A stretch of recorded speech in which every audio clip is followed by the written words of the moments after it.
Swayam Prabha. Digital India. Educated India.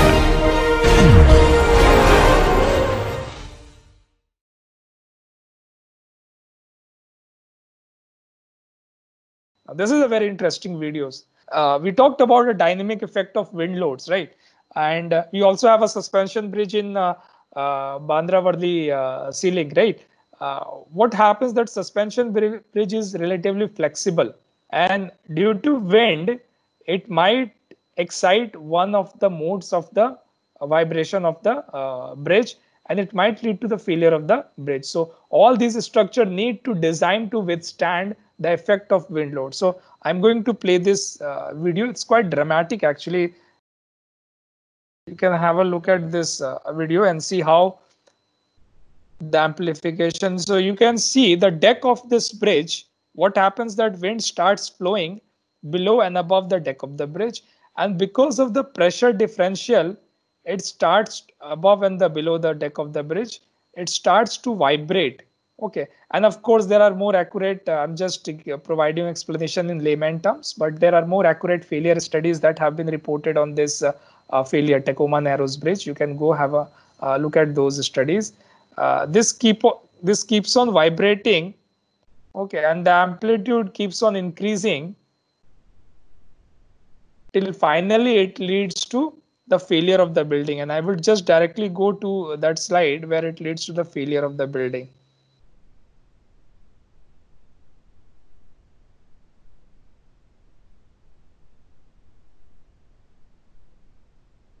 Okay, you can see the amplitude increasing. I mean, when you typically drive over Bandra Worli Sea Link, I mean, I know most of you go there just to take selfies, but I mean, if you have interest in structures, just go and have a look at, like, I mean, it's a great engineering structure, and you can look at the cables that are suspending from the central columns that are there, and how they are suspended and how the deck is there. So you can just have a look at that the structures. Okay, so finally that vibration actually led to the failure of the deck span. Okay, and so the question is, like, wind would always be there, and once it starts pumping energy into the system, is there any way I can actually minimize the vibration of the system, or actually I can limit the vibration of the system? And what are the different measures that we can take to mitigate the effect of this wind loading, or I could have done to actually solve this problem? So, and we would be studying about all those things in this course itself. Okay, that what could have been done. I mean, it's always easy to say in hindsight, like, this could have been done, but based on principle of structural dynamics, we will see that if an amplitude of a system keeps on increasing, what countermeasures can I take to actually prevent that structure from failing? Okay, so this was the example of wind load.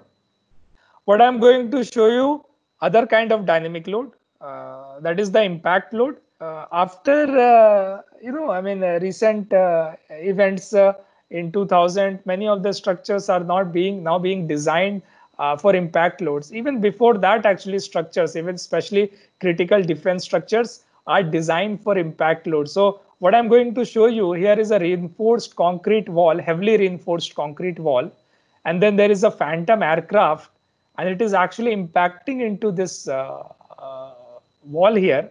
Okay, to see whether it can breach the wall or not, or whether wall would be safe. So some of the building, especially if you think about nuclear containment structure, or if you think about, like, underground bunkers or many operation control centers, they are designed against impact load. Of course, you won't design a regular building for this kind of event because it is not possible during the lifetime of structure. But many of the critical structures are actually designed for this kind of impact. Okay, so let me play this video, quite a dramatic video. So you can see that aircraft completely went into that, but do you think that it actually breached the wall? You can see a lot of damage. So a lot of damage is actually happening. This is the other view of the impact. A lot of damage actually happening, but aircraft actually did not breach the wall. There was a lot of spalling and scabbing. However, the breach, as we define, the complete penetration towards the other side, it did not happen. It actually prevented that. Okay, and you can go ahead and again search this video on YouTube, searching for impact test using F4 Phantom aircraft, and it will show you. Okay, so this is impact load. Other type of load that we encounter is a blast load. What you see here is one of the famous building that was there in US in Oklahoma City. It's a Alfred P. Murrah building. What happened that some of the domestic terrorists, they detonated a van full of ammonia. And if you guys have been following some news, there was also a recent explosion in Beirut. Okay, there also, like, some these fertilizers were actually kept in a dock, and it led to a very big explosion which actually blew almost whole of the downtown of Beirut. Okay, so what happened here, a person, some terrorist kept these bombs next to this building. So it was kept somewhere here. What it did, it took out few of the columns here. Okay, now because of the shock wave, what happened, the pressure started developing below the slabs, okay, of the adjacent columns, and it started, and these slabs were not designed for, like, upward pressure. So it led to first few column failure directly due to the blast, and further failure due to the progressive collapse of the buildings. The most of the failure that you see here is not directly the result of the explosion, but due to the progressive collapse of the building. So these type of structure need to be designed, or the structural element, to sustain the blast load as well, another kind of dynamic load. Okay, and a very simple dynamic load. Many of you would have taken NCC as in your curriculum and during your undergraduate. Can you tell me, have somebody told you that when you walk on a bridge or when you walk on a pedestrian, whether it's a pedestrian bridge or concrete bridge, you are asked to, like, walk in tandem in a periodic fashion. However, on a bridge, you are asked deliberately to break your steps and walk in random fashion. Can any of you tell me why that is? So to avoid achieving resonant frequency. Correct. So when you walk, you also apply load on the whatever below your feet is. Okay. Now, if you are a single, like, if you are just by yourself walking, there won't be much effect. However, if there are, let us say, troops, a lot of troops, like, let us say 100, or, like, there are, like, group of 100 people walking in a periodic fashion, what happens? It creates frequency of walking. And because there are 100 people walking, the amplitude is so large.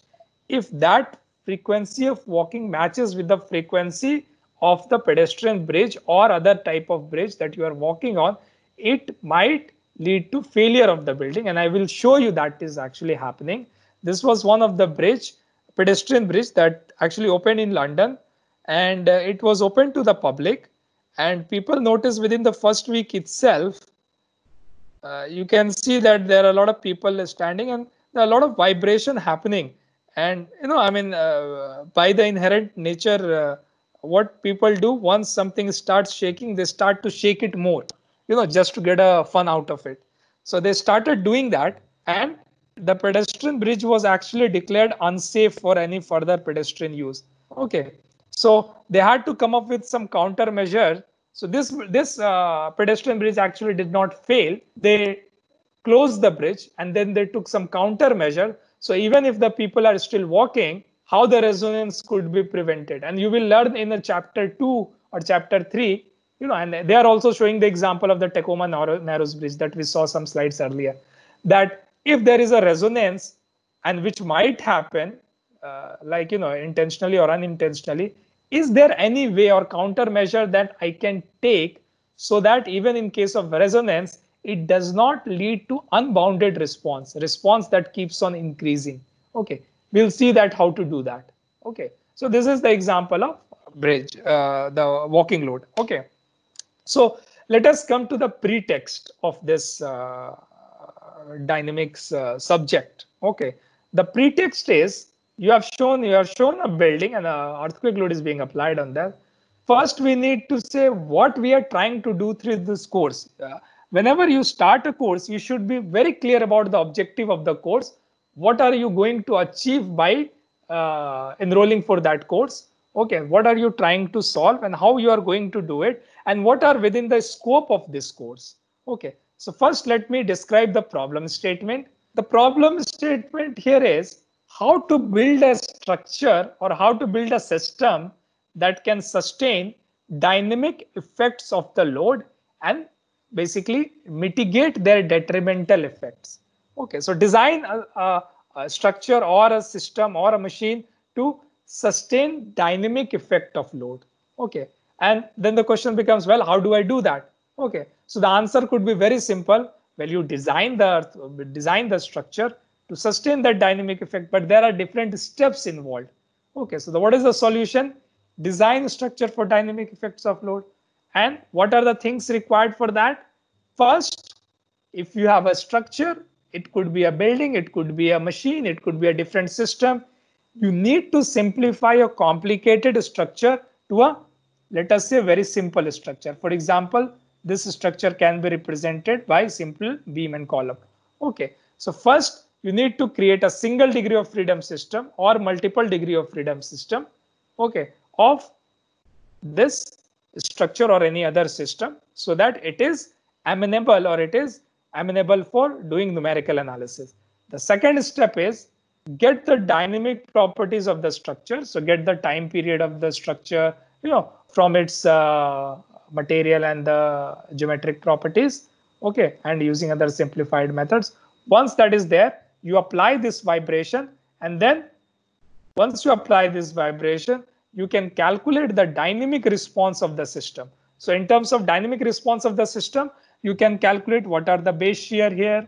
Okay, what are the shear forces in the columns, what are the moments in the columns, what are the deflection in the building, so these different response quantities need to be calculated for these dynamic loads so that I can prepare or I can be prepared and I can design my structure to accommodate this much of lateral displacement, this much of base shear, this much of force and moment. Okay, so that is the third step, calculation of the dynamic response of a structure, with the final step, design of a structure to minimize and sustain dynamic load effects. Okay, now through this course, remember, first three are analysis steps.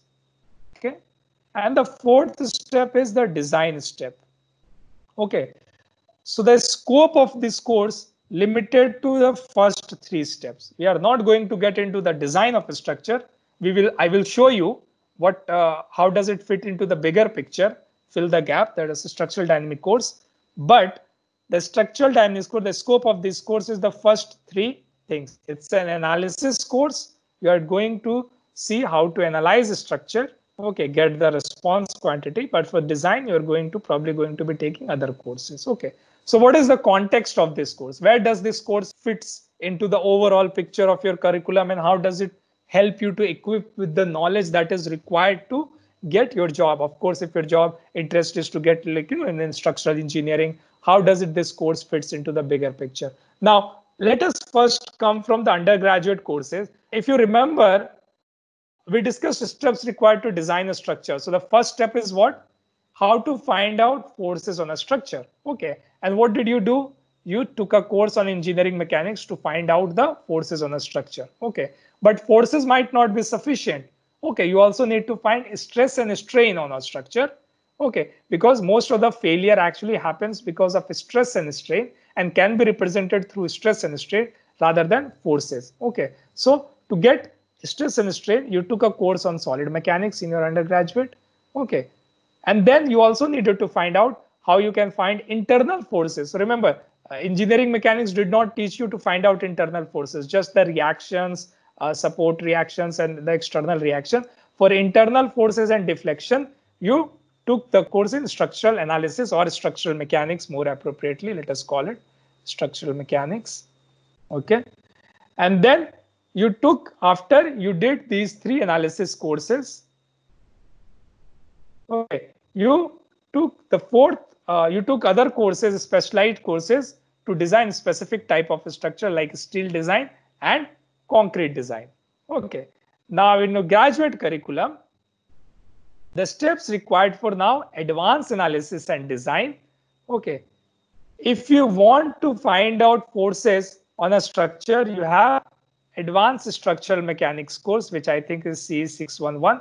This is again focused to static loads. If you want to find out stress and strain, the undergraduate course was only focused on linear stress and strain. This graduate course would be focused on non-linear as well. So you take a course on advanced solid mechanics, which is CE 603. Okay. Then to do that, to get the forces and to get the stress and strain, you need to be accustomed with some of the numerical methods. You can to find that out. And that's why there's a course in numerical methods. I might have confused with the course number here, but you can look it up. Okay. And then all these courses, they are focused on static load. Till now, we have not talked about dynamic load. Okay. But in advanced analysis and design, we need to do dynamic load as well. And that is most of the loads that would be experienced by the structure would be dynamic load. And that's where my course in structural dynamics come. It gives you, helps you analyze a system for dynamic loads, lets you find out the response of the system subject to dynamic forces. Okay, so this is the overall bigger picture. Okay, if you are already confused, why I'm doing this and that, and what is the role of each of these courses, I hope this puts everything in perspective. Okay, so again, let me come to the problem statement for our course, for structural dynamics course. Okay, so what is the problem statement that we discussed? The problem statement is we have to determine the loading history. It could be an earthquake, it could be a walking load, it could be a periodic loading, it could be a blast, it could be impact load. First, get the loading history. Okay, then find out the structure that you need to analyze or design. Okay, and you need to develop a mathematical model of the structure. Okay, so that is the second step. Okay, third step is to set up the equation of motion. Once you develop the mathematical model, you need to set up the equation of motion, which is a differential equation. We will see how to do that in the next chapter, basically next lecture. Okay, once I set up and solve this equation of motion, okay, then I can obtain the response quantities that would be utilized for the design. Although design is not within this one, we are going to obtain the numerical response as part of this course. Okay, so I hope this workflow is clear to you, because the whole course actually strive to fulfill these steps or solve this problem statement. Okay, so in terms of load history, I am presenting you different type of load history and their time variation. So if you look at a harmonic load, you have to think it, where do you experience this kind of load? For example, harmonic load might be due to a machine vibrating on a floor. It can produce a harmonic load. Okay, and there could also be periodic load, like this is the representation of walking. Okay, so if you consider load due to walking, it can be represented as this periodic load. Now you have to keep in mind, all harmonic loads are periodic load, but vice versa is not true. So a periodic load might not be harmonic. Harmonic load can be represented as sine or cosine function. Okay, periodic load is something that repeats itself after a certain period. And then there could be random excitation like a earthquake load, or there could be wind load represented like this. And then there could be impact load, which is a sudden jump in the load. And then there could also be blast load. All these are impact, blast, are very short duration load compared to earthquake. And you will see that for different type of loads, how our approach to solve the system differs. And we will actually do examples to solve the system for all different type of loads. Okay. So the second step was mathematical model of a structure. Okay, in terms of mathematical model, you can simplify a structure to as simple as you want. It could be a single degree of freedom system, and we will discuss that what degree of freedom means. So what you have here is a water tank which is supported on a single column, or you can have like a walkway in which a heavy slab is supported on multiple steel column. For all practical purposes, this can be simplified as a single mass M and then a single column, a equivalent column of stiffness K. And this is called a single degree of freedom system.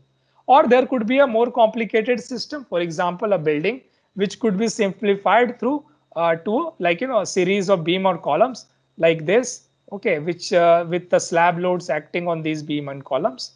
okay, on these levels. Or it could be further simplified if I consider all mass at each story to be located through a single mass, and this all these columns represented by these stiffnesses. Now you might ask, how do I know which one is the correct or accurate representation? Well, it depends on the problem definition. What are you trying to find out through this? Well, if your goal is just to find out the base shear, even for this building, the single degree of freedom representation would be good enough. However, if your job is to find out forces in the beams and columns, then you would have to use the beam column representation. If your job is to just find out story shear, okay, then this representation is good enough. Okay, so that depends what you are trying to solve or find through that system. Okay, so the components of a dynamic system, if you think of any body, any deformable body, and if you apply force to a deformable body, and you have to think physically what happens. If there is a deformable body and you apply a force, there might be motion or acceleration. And of course, if it can deform, there might be deformation. Okay. And you can imagine any system, any real system in the life, if you see, it won't be perfectly elastic. All the systems, when you deform, they are accompanied with some sort of energy dissipation. It might be small enough to neglect in certain cases, but definitely energy dissipation is present in the deformation when you deform any system. So any dynamic system has three integral properties: mass, stiffness, damping. Okay. So when you think of systems around you, whether you consider a structure or a system or a body, even as simple as anything, a human body, even that can be represented through mass, stiffness, and damping. And that brings us to the most simplest representation of a dynamic system, which is a spring mass damper representation, in which we represent any system through its stiffness, its energy dissipation capacity, and the mass of the system. And if you apply an external force, Ft, there would be displacement. Okay. And if there are complicated systems, what happens? We connect these systems through this spring mass damper. Okay. So we connect these systems and we represent it like this. Okay. So it can be multiple connection like that here. Okay. So even a complicated system can be represented as a combination of spring and mass damper. Okay. So dynamic behavior of any system can be studied by modeling it as a combination of spring, mass, and damper elements. Okay. So before ending the class today, I would like yourself to ask yourself basically few questions, and that these questions basically would be answered in the subsequent lectures that we do. Okay. You guys would have seen shock absorption in cars, in any different type of vehicles, that helps you to glide over, like, you know, very bad potholes that we have in Mumbai city. Have you ever wondered how that car's shock absorption works? Or have you ever wondered, if you as an engineer had to design that shock absorption, what are the critical parameters that you need to find out? Okay. And you might have been traveling with rails or the metros. You see that those rails, that steel beams, are actually kept on ballasts. Ballasts are basically crushed stones. Why not simply on a stand, or why not simply on, like, you know, concrete? So why they do they do that? Okay. And if you travel by flight, I don't know whether you noticed, have you ever noticed on which wheels, whether the front wheels or the rear wheels, the aircraft lands on, and why? Why, like, you know, that decision to either land on front wheel or the rear wheels? Okay. And what will happen when a very fast load hits a very stiff structure and a very fast load hits a very flexible structure? All these does not require any mathematical formulation, although we would discuss mathematical formulation of this. What I want you to do, ponder about this question, or think in terms of real life, how these questions can be answered. What is your impression? Okay. And then we discussed in the subsequent slide the answer to these questions. Okay. So with this, I would like to conclude today's lecture.